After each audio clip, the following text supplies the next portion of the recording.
Well, I was just going to say, I mean, what about the problem of population growth?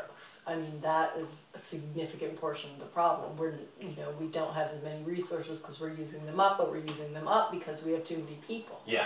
So this is good. Greg talked about this question too. So there's two parts to it. One is the population problem. So we're at 7 billion right now, give or take. And in 2050, just to pick a point, we're going to be at roughly about 10 billion. So that's about a 33% increase, about a third. And that's significant. I mean, if you just take what we use now in terms of resources and you increase it by a third, you take an already stressed system and you go to like ridiculous levels of consumption. So that's a problem. I mean, a third more troubles is more troubles than you certainly want.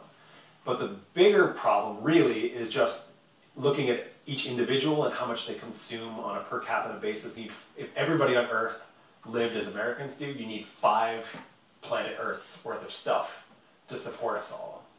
And thankfully there's only 300 million Americans, but all of the Chinese, all of the Indians, all of the South Americans, all of the South Africans, there are huge bodies of middle class people from what were otherwise very poor nations that are rising up the economic food chain and want the style of living that we have.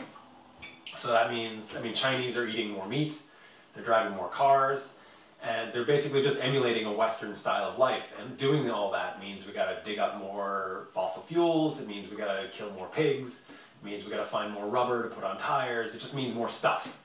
And the more stuff we use, the less stuff there is, the more we fight over it, the more the price goes up. Everything just gets constrained.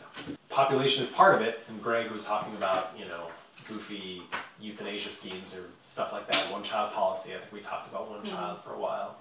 But the real problem is consumption. The real problem is just that the Earth can't support 10 billion Americans. It can't do it.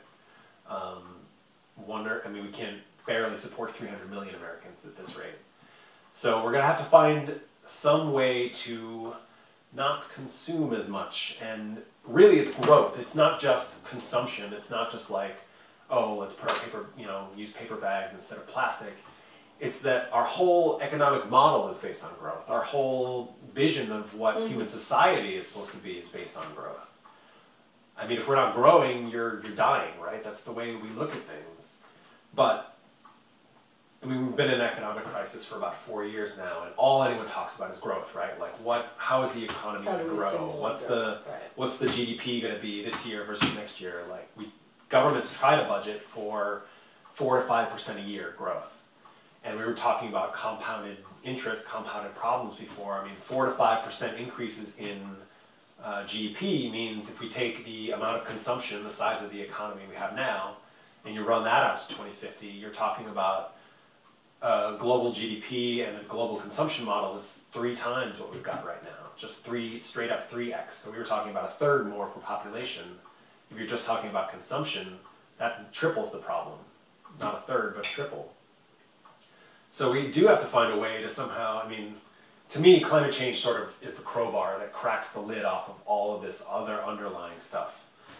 But that's really the big underlying problem, is that we can't continue to grow anymore. We can't continue to consume stuff and grow both in population and in terms of economic size and GDP and all that stuff.